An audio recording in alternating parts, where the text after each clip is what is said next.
Oh boy, gentlemen, this guy paid 1,250 British pounds for his new hair transplant. He was promised 2,000 grafts by one Turkish clinic in the package zone, but somehow he thought it was a good idea. It wasn't.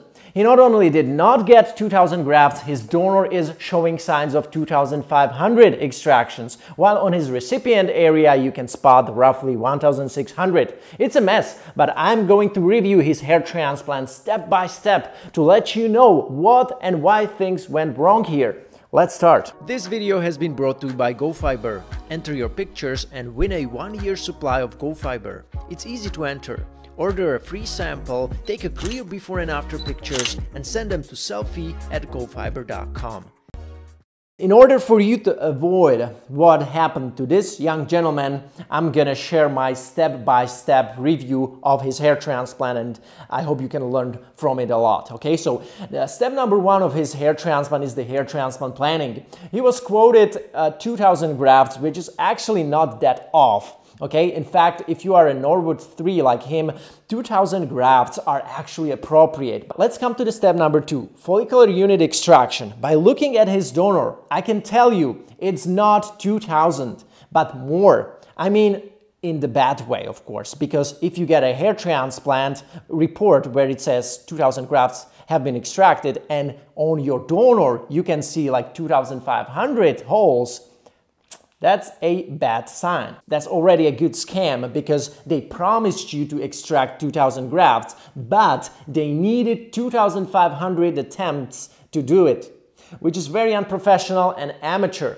This just screams high transection rate to me. For all you new guys who don't know what transection rate is, basically it's a percentage of grafts that will be damaged during the extraction as a result of increasing surgeon's workload because the doctor works maybe too fast, isn't able to properly estimate the angle under which the graft is growing underneath the skin and properly isolating and extracting it eventually, okay?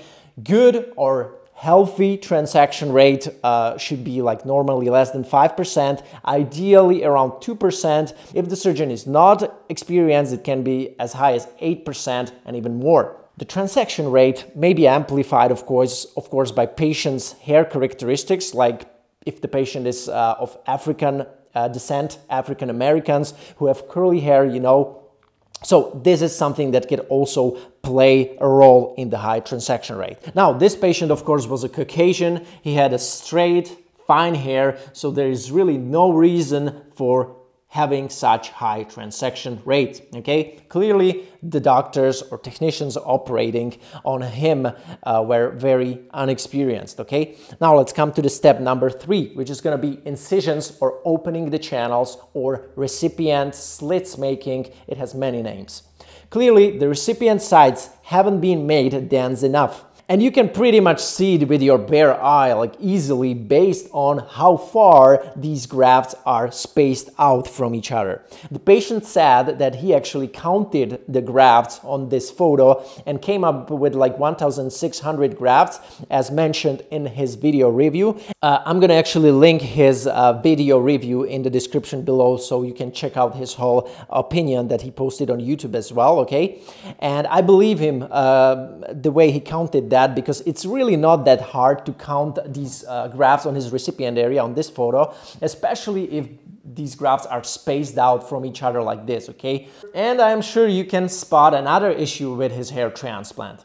As he was promised 2,000 grafts that will be extracted from the donor, you would naturally expect 2,000 holes in the donor area, you know, freshly post-op.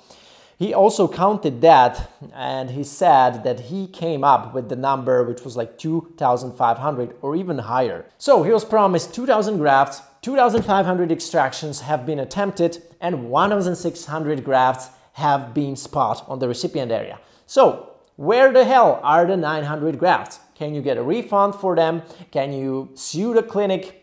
I will talk about that in a minute. But now, let's look at his recipient area and donor area 1 year post-op. We can say that about 50% of the implanted hair grew back, For it to be like 2000 grafts, the hair density per square centimeter should have been like 45 to 50 grafts per square centimeter, especially on the hairline, and around maybe 40-ish behind the hairline, okay?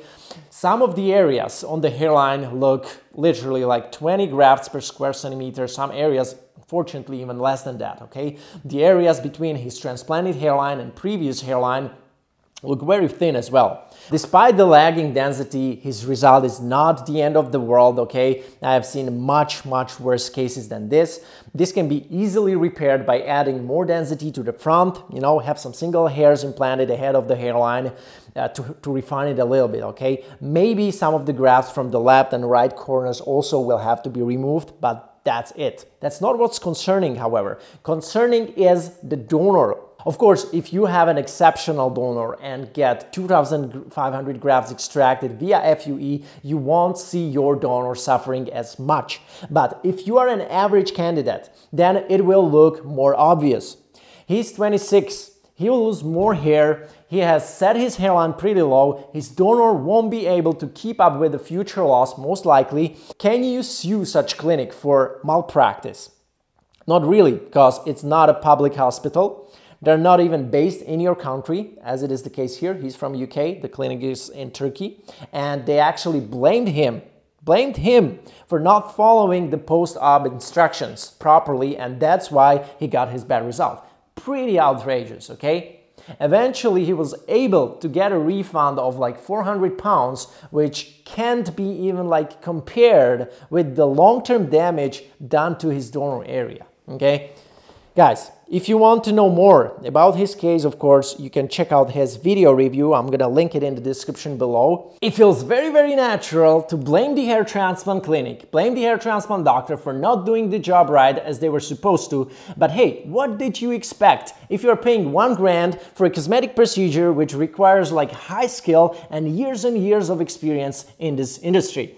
And that's why for all you guys who are interested in a hair transplant and seriously considering it in 2020, you are invited to sign up for a one-on-one meeting with me, okay? I'm not a hair transplant doctor. I don't work for any hair transplant clinic specifically, but I know stuff that not only prevents you from ending up like this, okay? Like this gentleman, but I specialize in assisting guys throughout their hair transplant research more extensively than anyone I know. And here's how it usually goes. Number one, I review your hair situation. I explain what would or would not be possible with your first or next hair transplant. I'm not pushing anybody to get a hair transplant. Number two, I provide reliable hair transplant doctor recommendations either in your region or worldwide. Number three, I review the hair transplant clinic or hair transplant doctor that you are already communicating with. I'm gonna provide you with my opinion on them, you know, review the quotes that you received from the doctor and maybe compare it with other clinics just to give you a better selection.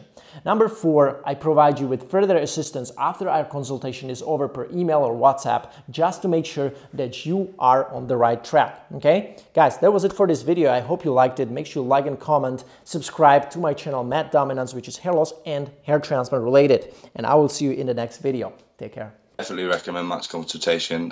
He's got a broad knowledge of the industry. He's answered all my questions, given me positive advice. So I've been following Matt for a long time on YouTube. He told me what methods are good, which clinic to go, and everything. Thanks, Matt. I recommend Matt because he visited a lot of clinics and interviewed the doctors, and he backed it up with it. He got really first-hand experience. That was important for myself and for me, why I chose him. First of all, I want to thank Matt for allowing me the opportunity to do a video call so I can ask my questions, and he offered me sincere information and opinions. He gave me an idea about what to expect, what I should ask the doctor more, and it was very informative call. I just had a consulting conversation with Matt, and you know, if I wouldn't do it, I will do all the things wrong. You know, Matt told me after he saw my situation, he told me all the steps I should take, all the right steps, and I recommend it to all of you if you want to do a heart transplantation.